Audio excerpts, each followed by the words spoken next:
Hi, it's Konstantin here. Warm welcome to Module 2, Lesson 1, which is all going to be around e-commerce advertisement metrics, how to optimize landing pages, how to optimize your ads. And again, I've mentioned this campaign many times. It's from a legendary advertiser, David Ogilvy, who sold this shirt for over 18 years, right? It's one of his most successful long-running campaigns.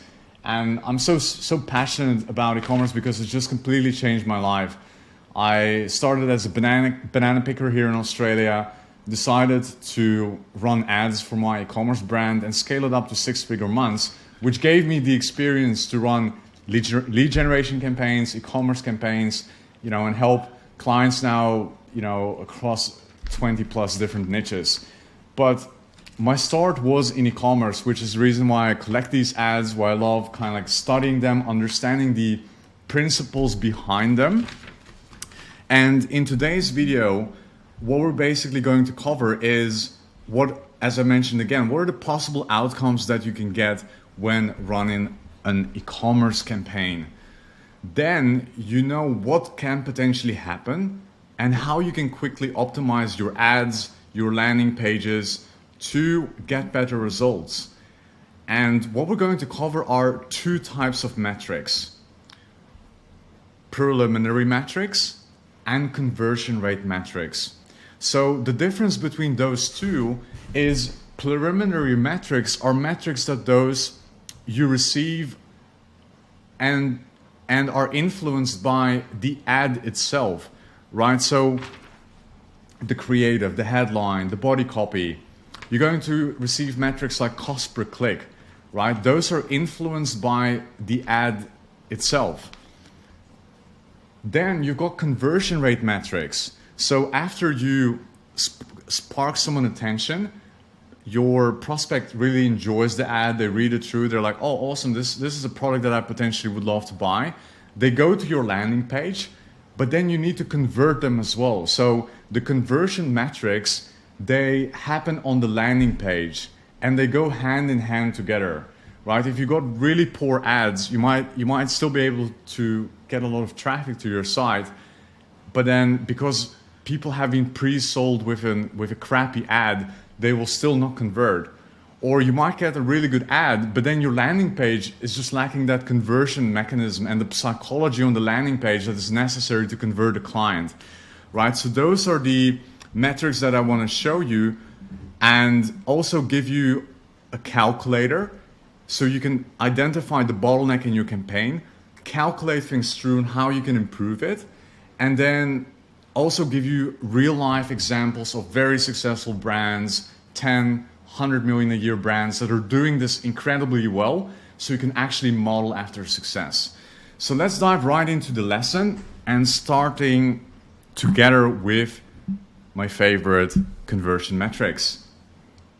So here is a dashboard of a Meta ad account we run in Europe, and I want to share with you kind of the process of walking you through the metrics. How can you actually read the data?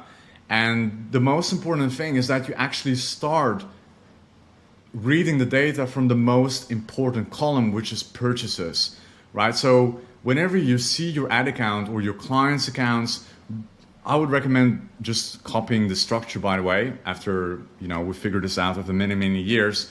But you always want to just look at the most important metrics, which are the purchases and your cost per purchase, right? So here we spent roughly 2,000 euros, 145 purchases at 14 euros and 16 cents. And then we've got purchase conversion value, which is an indication of the revenue created by the campaign. As you can see, you're probably already thinking, oh, is this it? Are these guys able to deliver 1.17 ROAS for the clients? Hold on for a second. We haven't gone through this whole slide yet.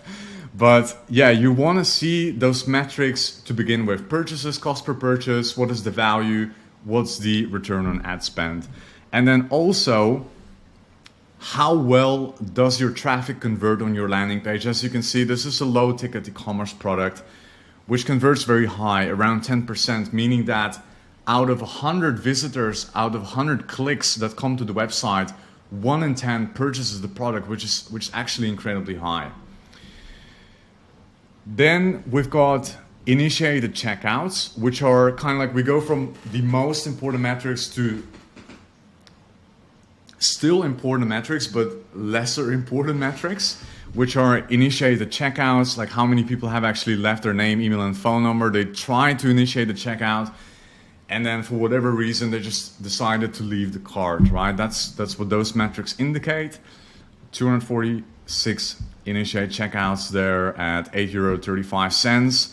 And then add to cart metrics, which is kind of like a level below, right? Like a person just added to cart, they didn't even leave they didn't even initiate the checkout. Those metrics are important for you to look at as well. So 136 add to carts there at €15.10.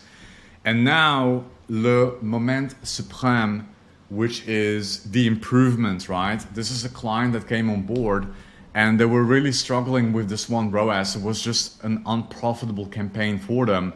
So, and that's kind of the mindset that I want to give you when you look at these things. First, you want to check conversion metrics. Are they kind of like, are they in KPI?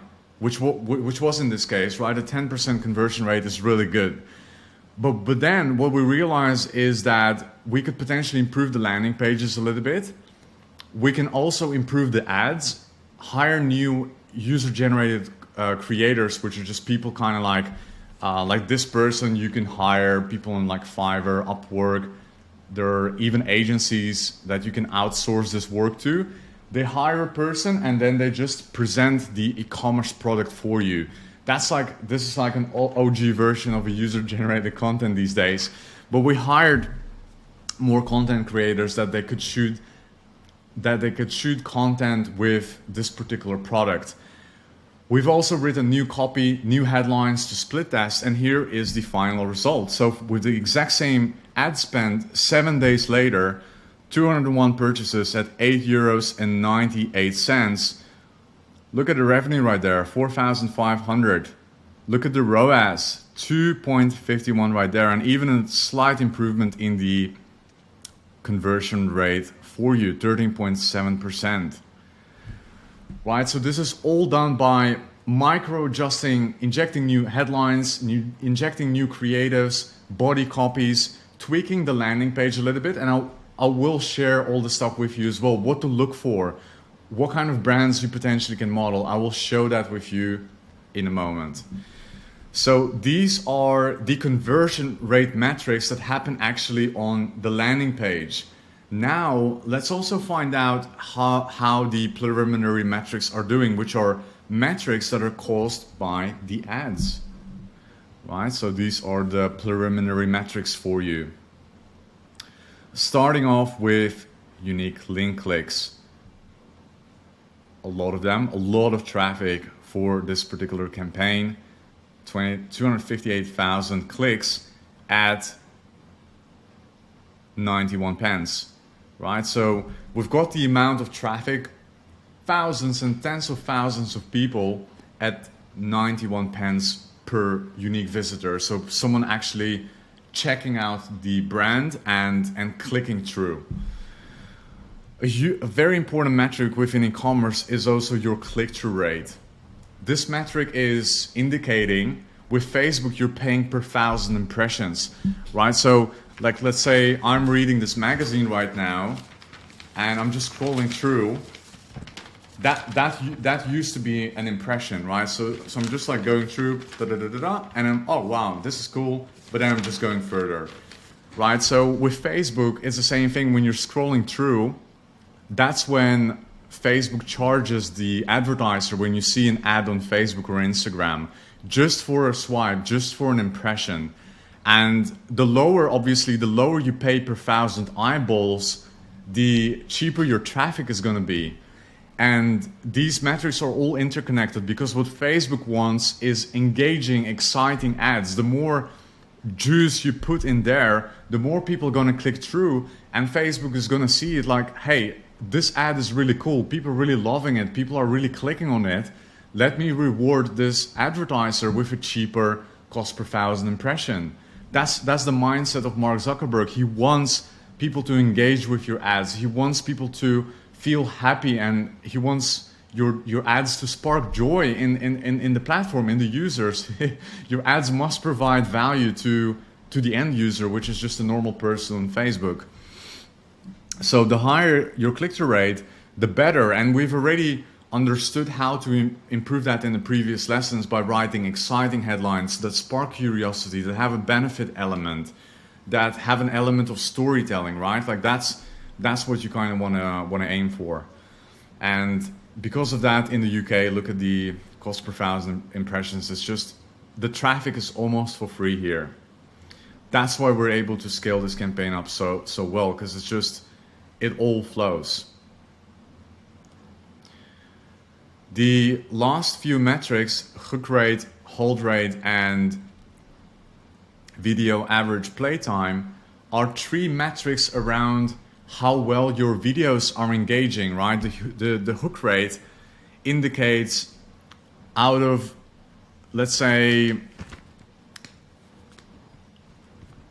the hook rate indicates a percentage of, let's say, out of 10 people, if 2 people actually watch the video for a few seconds, that's what this percentage determines, right? So the higher that percentage is, the more it basically indicates that people really get hooked on the ad and start at least watching it for a couple of seconds. That's what the hook rate is.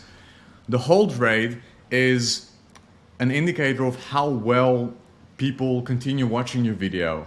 So initially they get hooked, but then what is the percentage of people that get hooked that actually continue watching the ad, right? That's also a very important metric. And you know, obviously the longer people watch it, the more people come to your call to action, which is, you know, purchase this product now, the more people are going to click and the better your kind of whole engine is going to run.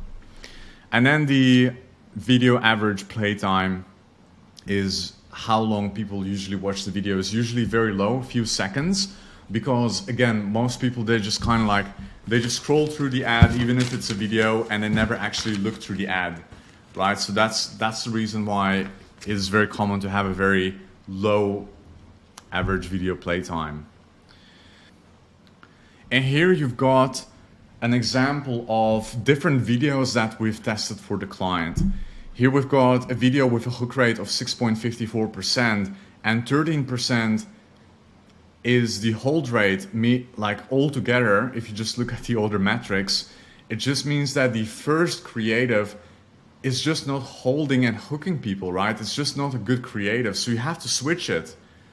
Hire a new UGC content creator, come up with better headlines, come up with a different format of the content to further improve this. Because if you look at the second one, 30%, 32% hook rate, meaning that 1 in 3 people actually get hooked and watch this ad, right? And it naturally will boost the performance.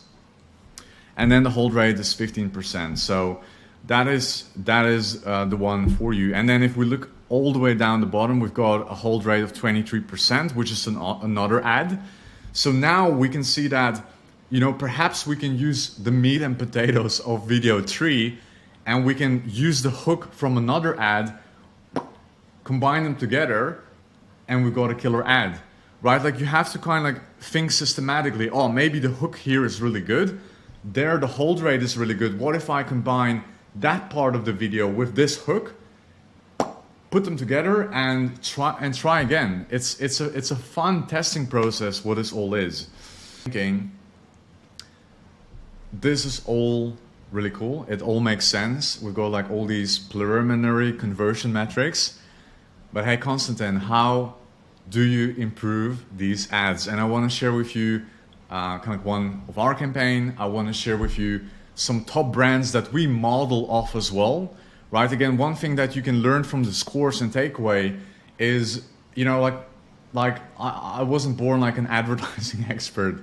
In fact, English is my third language, right? And what you have to do in such cases when you don't have leverage, when things are kind of like against you in that sense, you can just look at what other people are doing. There are already $1 million brands doing 10 million, 100 million, even $1 billion e-commerce brands that are already running ads, that have already the best killer copywriters employed.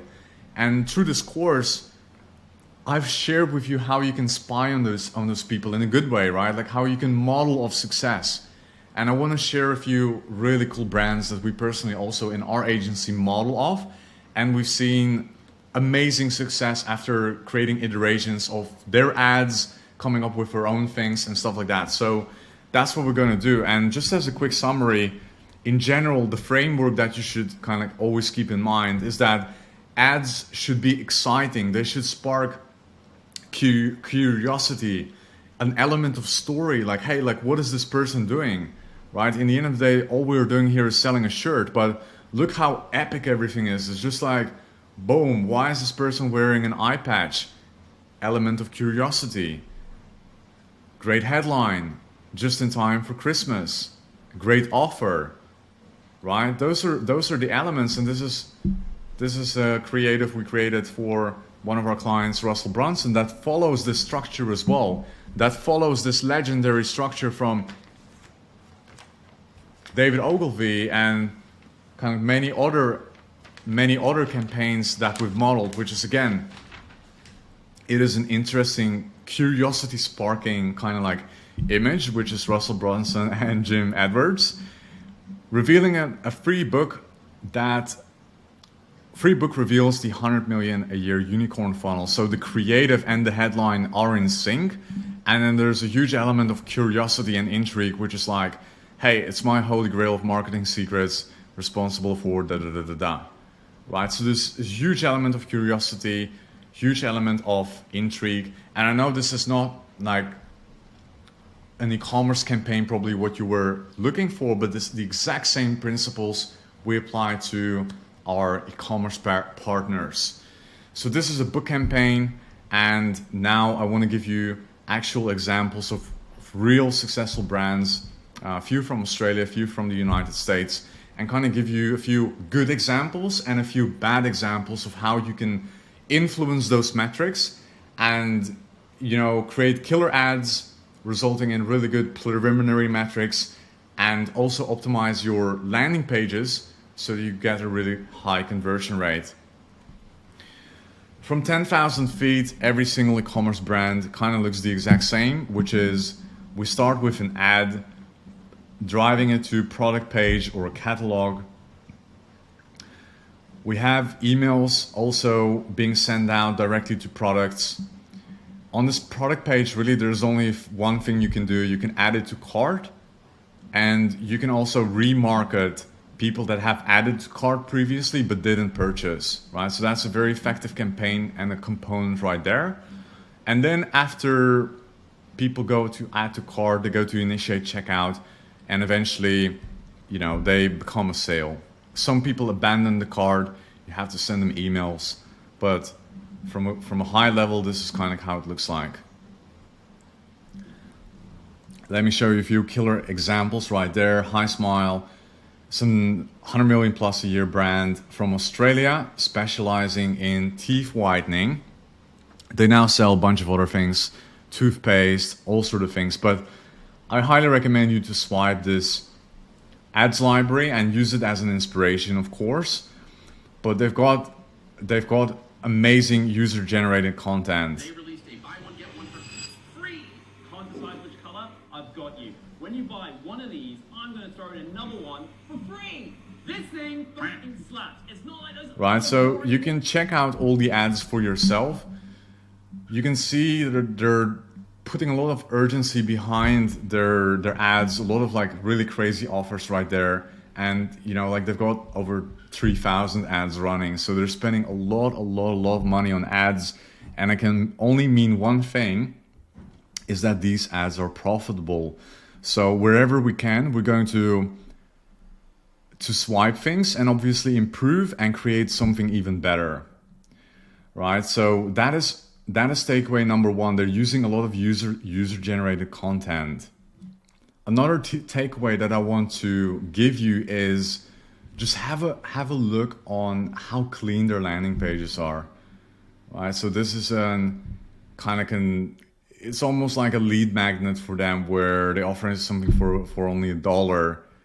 It's a toothpaste sachet, and you know, it's kind of like used as a customer generation. A lot of people purchase this, very cheap cost per acquisition, and then they just use email marketing to upsell them on their more premium products. That's what this whole thing is.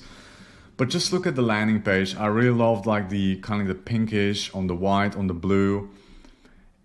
Everything just looks super clean and tight on this landing page, right? Here are a few upsells. It's just an amazing example. And that's also how you get a high conversion rate, by keeping things simple. You don't want to clutter your website. You don't want to do anything crazy like this brand right there. And it took me a while to actually find a good brand with a bad website. It took it took me a long time, but I've been able to do this. And this is the brand called Hepshiva, and nothing against this brand or the product, but what caught my attention was actually the structure of the website. And while we're going to scroll down, I will share with you some of the things that really make a difference with a high and a low converting website. So here we are, hepshiva.com.au. They specialize in black seed supplements. And you know, while just on the desktop alone, while you're scrolling down, it's just the code is just falling apart, right? We've got here like 3 different areas. I don't know why, it like kind of like layered over each other. So the design isn't super consistent, and there are just too many distractions here. So you've got here reviews, wellness rewards. You've got here another button which is just covered right underneath it. I don't know what that is. But here you can ask questions as well. But all these obstacles, they will result in a poor performing website. And even worse is if you, and that's kind of where 95% of all traffic comes from, it's being driven to the mobile page. And it's very important to inspect this one as well. So here, and yeah, if you actually don't know how to do this, you can just right click and then press inspect, and you get the mobile view, right? So now we see what big of a problem this is, right? Let's just quickly go to just a normal product. And it's just almost, this website is just preventing me from spending money. Even if I like this website, even if I like this product, it's just, there's just too many distractions and too many options to pick, right? It's like going to a shoe store and there's like 1,000 different shoes, all really good shoes, but it just makes your choice very, very hard. Like, you don't want to do that to your customer. Just give them 1 bottle or like 2 bottles, and that's it. That's max. Right? We've got here a lot of, I don't know, like coding issues or something like that. I don't really understand what this means. But just after, you know, it just doesn't look sharp. It doesn't look clean. It feels like there's a different font here as well, and this grayish font, it's a different font just by looking at it. Here again, I don't know what this means, but it's just, I don't know, like it is a little bit weird. Here again, reward points, reviews, chat. It's just too much, and I hope this example was valuable to you.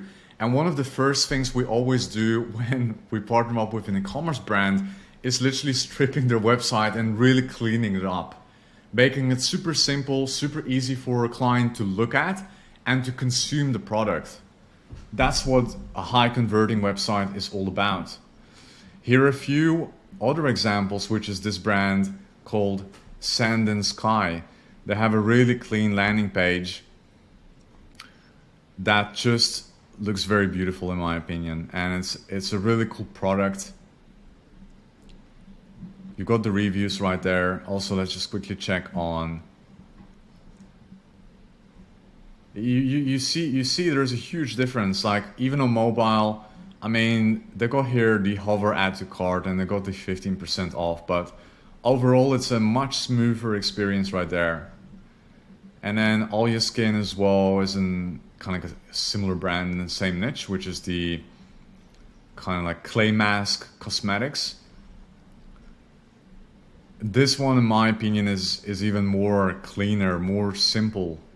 And let's just click on one of the websites, one of the products, and have a quick look on how it looks like on mobile. Have a look at this one right there, right? So all you can do is add to cart, very simple, no distractions, no other links to socials. Like you don't want to divert people back to Facebook where they get even distracted more, right? Like you don't want to do those things. And a few reviews and that's it.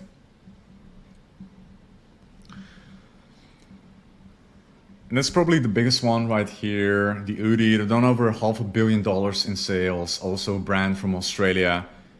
These guys, they have really clean direct response copy, amazing user generated content. I would highly recommend you check out their ads library and see it for yourself, right? Don't listen to me, don't listen to anyone else. Just follow success, follow the money, and you will find what it's all about. And if we just look at any of the landing pages and product pages right there, look, I mean, this is probably the most simple website you could ever think of. The Udi Collingwood AFL blanket, right? It's a football team here in Melbourne. And yeah, I mean, it's just incredibly simple, very easy to understand what it is. And on mobile,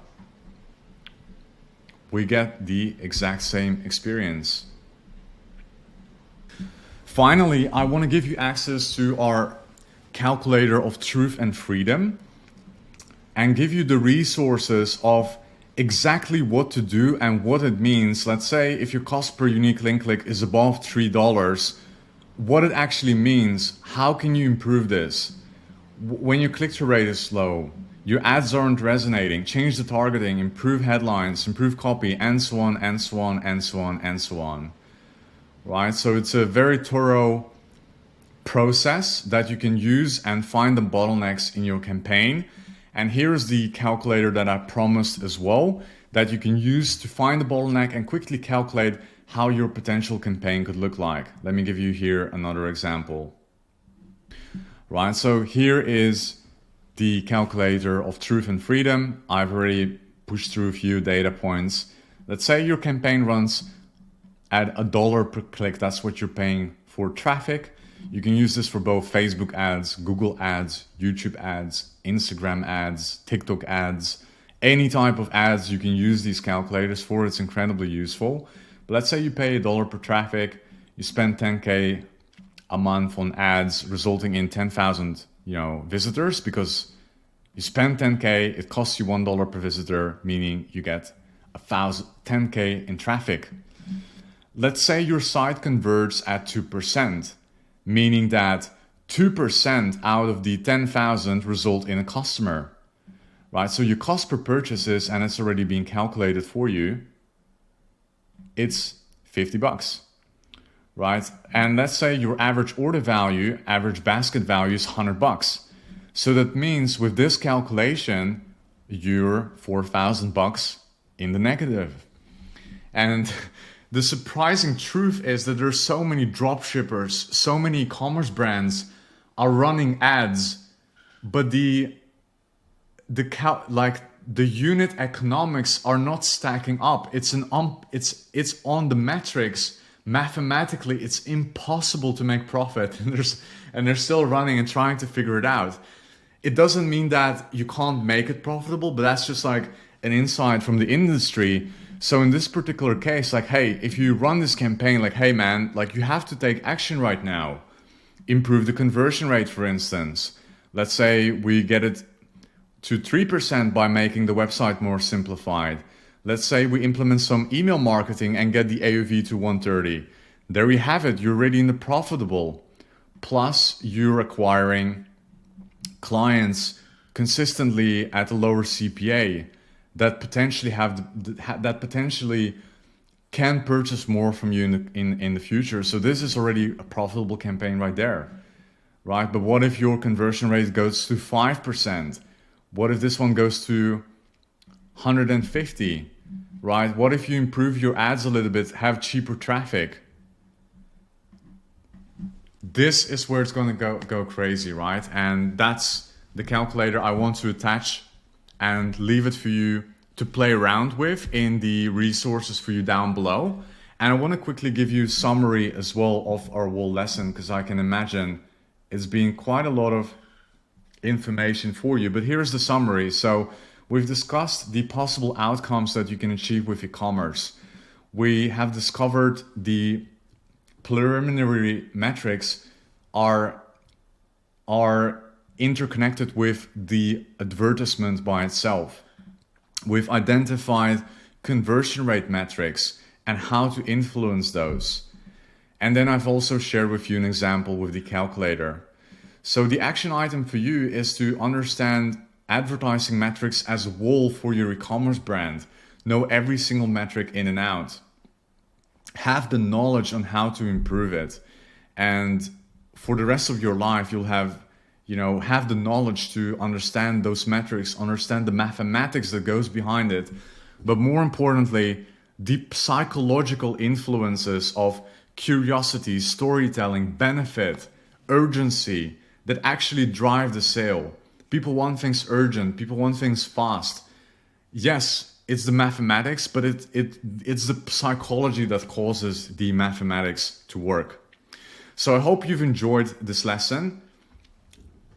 The next one is going to be around lead generation conversion rate metrics. And regardless whether you're running an e-commerce campaign, I highly implore you to watch that one as well, so you can also become a lead generation expert, and vice versa. For people that run lead generation campaigns, I recommend watch this one as well, so you're aware of different industries, different niches, and how things work. I think it's incredibly interesting. I'm really excited to see you in lesson 2, and I'll speak to you soon. Bye-bye.